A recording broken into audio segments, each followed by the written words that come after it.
El Manchester United oficializó ayer uno de los fichajes más caros de este mercado de fichajes, y es que Benjamin Sesko es nuevo jugador de los Diablos Rojos. Vamos a analizar su fichaje, cómo puede encajar en el Manchester United y qué esperamos del club esta temporada. Así que nada, quédate a ver el vídeo, dale a like, suscríbete y vamos con el vídeo de hoy.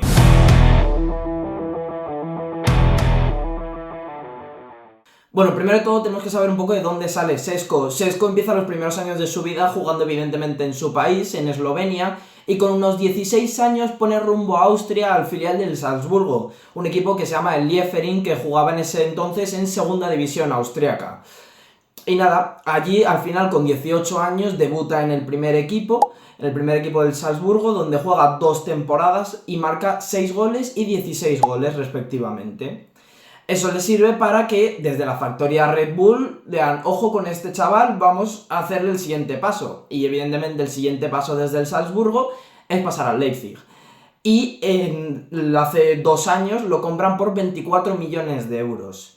Se va por 24 millones de euros a Alemania, donde ha disputado 2 temporadas y donde ha marcado 39 goles en 87 partidos. Y nada, allí esta última temporada ha disputado 45 partidos, 3.268 minutos, donde ha marcado 21 goles, 13 de ellos en Bundesliga, y ha repartido 6 asistencias. Todo esto le ha servido ¿para qué? Para que con 22 años fiche por el Manchester United por 76,5 millones de euros fijos más 8,5 en variables, con un contrato hasta 2030. Un paquete de 85 millones de euros que, según ha dicho Fabrizio Romano, las variables son bastante asequibles. Por lo que, en principio, deberían ser un fichaje de 85 millones de euros. Bueno, ¿y cómo es Sesko como jugador? Bueno, primero de todo, tenemos que saber que Sesko es un jugador nacido en 2003, que tiene 22 años, de mayo de 2003. Y nada, es un delantero que es bastante grande, estamos hablando de un jugador de 1,95 m, pero que engaña, porque parece, tú le ves de primeras y sin saber quién es, parece un tronco, pero engaña bastante porque es un jugador que es bastante ágil, que es muy bueno técnicamente, que es capaz de salir del área, que bajar mucho a recibir, que se asocia bien con sus compañeros. Es un delantero que es potentísimo al espacio, es muy bueno en carrera, y además con todo el cuerpo que tiene, es que físicamente es un toro. ¿Qué ocurre también con este jugador? No es un gran goleador, como podría ser un Haaland en el Manchester City, como podría ser un Gyökeres en el Arsenal. El Manchester United ficha un delantero más, pues de saber asociarse, de marcar goles evidentemente también, pero bueno, es un poco por cómo juega Sesko, más que por eso, porque te marque 40 goles todos los años. De hecho, bueno, otra de las virtudes que tiene Sesko es la definición. Eso, es un delantero que, por ejemplo, esta temporada tenía 9,89 goles esperados en Bundesliga. Eso es una métrica que te mide según el tipo de ocasión que hayas tenido, cuántos goles tendrías que haber marcado. Y Sesko, la estadística pone que debería haber marcado 9,89 goles en Bundesliga. Y en cambio Sesko ha marcado 13, o sea, es un jugador que se le da bien definir, que no te marca muchísimos goles, pero que lo que tira en general es bueno definiendo. Es un jugador además, eso, que tiene un disparo tanto de corta como de larga distancia muy potente, es bastante bueno. Y están fichando, pues eso, un jugador que tiene potencial de ser uno de los mejores jugadores del mundo en su posición en los próximos años. Entonces, ¿cómo va a jugar Sesko esta temporada? Tenemos que hablar un poco de la renovación que ha hecho el Manchester United en la delantera, porque son los 3 fichajes principales de este verano, las opciones que tienen desde el banquillo, que van a dar incluso salidas en esas posiciones. Vale, primero de todo, entonces, la delantera, ¿cómo queda ahora? La temporada pasada pues solía jugar Bruno Fernández con Højlund, y a veces luego ese puesto solía variar un poco entre Garnacho y algún futbolista más. Mount alguna vez ha jugado ahí. Pero bueno, esta temporada se han gastado más de 230 millones de euros en Mason Mount, en Mateus Cunha, en Bryan Mbeumo y en Benjamin Sesko. El primero en llegar fue Bryan Mbeumo desde el Brentford, 75 millones fijos más 7 en variables. Un pastizal evidentemente, pero bueno, Bryan Mbeumo viene de ser, pues a lo mejor uno de los 10-15 mejores jugadores de la última Premier tranquilamente. Un jugador que, estando en el Brentford, en un equipo pues de mitad de tabla de la Premier en los últimos años, ha hecho entre todas las competiciones 20 goles y 8 asistencias. Muy buenos números evidentemente, creo que en Premier son 20 goles, 7 asistencias, y luego en una de las copas la asistencia restante. Pero bueno, o sea, es un muy buen jugador, pero que evidentemente yo creo que está bastante inflado el precio. Luego se trajeron desde el Wolves a Mateus Cunha por 74 millones de euros. Otro fichaje que yo creo que está sobrepagado, pero bueno, ya sabemos cómo funciona un poco el mercado de la Premier. Este viene a hacer 17 goles, 6 asistencias, una buena temporada en el Wolves, y eso, son dos jugadores que pues te generan en torno a unos 20-30 goles. Pero bueno, eso, que no valen evidentemente lo que han costado.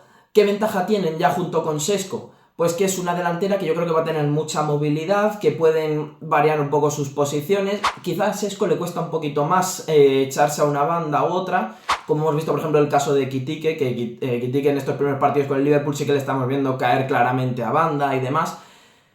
Y pues bueno, yo creo que eso, que tienen la capacidad de intercambiarse mucho, de asumir los tres el rol de delantero, y eso pues que espero que a lo mejor se puedan hacer entre los tres entre 60 y 90 contribuciones de gol el próximo año. Son muchos, pero bueno, es que han costado mucho dinero.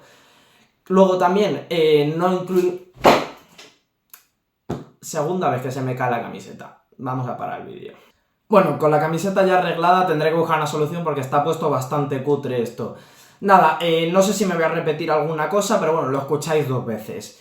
Lo que iba diciendo, son delanteros, eso, con mucha movilidad, que tienen la capacidad de asumir el rol del delantero centro, de caer a una banda. Quizá algo, Šeško no es la mejor virtud, pero bueno, también puede hacerlo.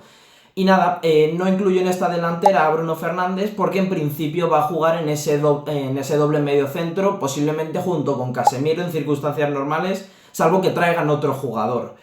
Y nada, yo creo que luego desde el banquillo tenemos varias opciones. Primero de ellas es para el puesto de delantero centro, para Šeško.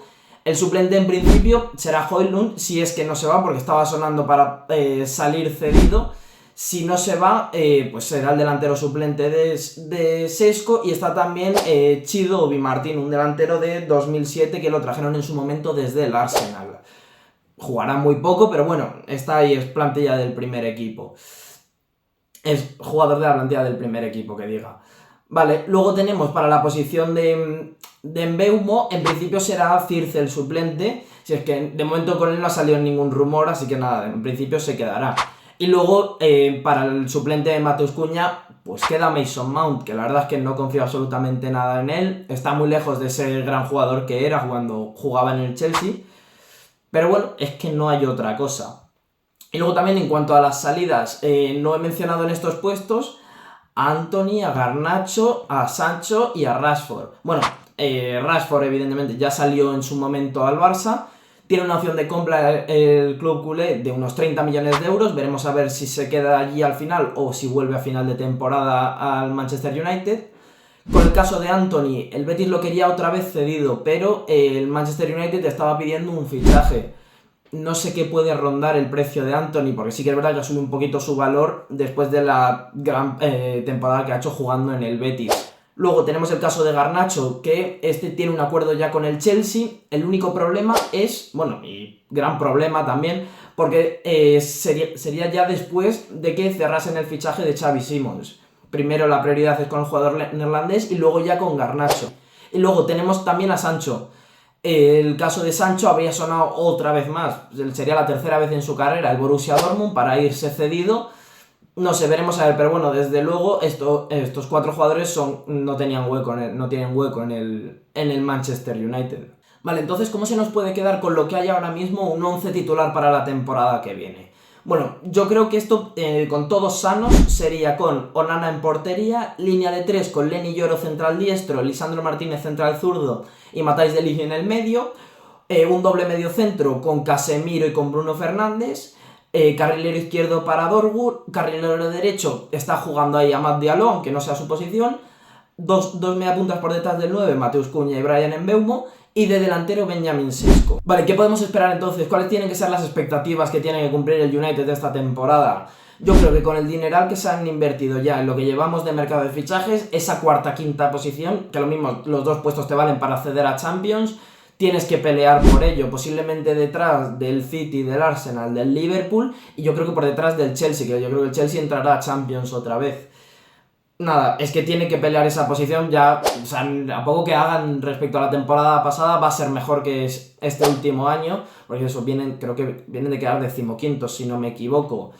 Y luego encima es que si fichan además un medio centro o un portero decente o incluso los dos, hay que exigirles eso, la cuarta, quinta posición. Y lo que he dicho antes, aún así me parece una plantilla que está un poquito descompensada por lo del tema de Bruno y el tema de Diallo.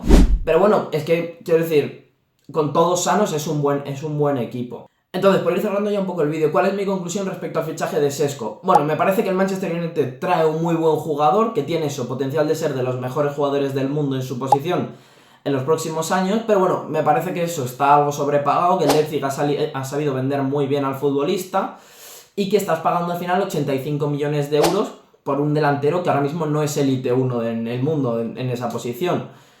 Si te sale mal, evidentemente va a empezar a haber muchas comparaciones con el fichaje que hicieron de Højlund el año pasado, hace 2 veranos, que creo que fueron 85 millones de euros también. Pero bueno, evidentemente es un buen fichaje que si te sale bien, pues tienes a lo mejor el delantero centro para los próximos, ¿qué? 10, 12, 15 años del club. Por lo que es que quizás, pues, ese dinero a lo mismo te ha merecido la pena invertirlo. Veremos a ver qué tal sale, yo creo que puede salir bien. Y nada, pero bueno, esa es un poco mi opinión. Si os ha gustado el vídeo, darle a like, suscribiros y nos vemos en el próximo vídeo.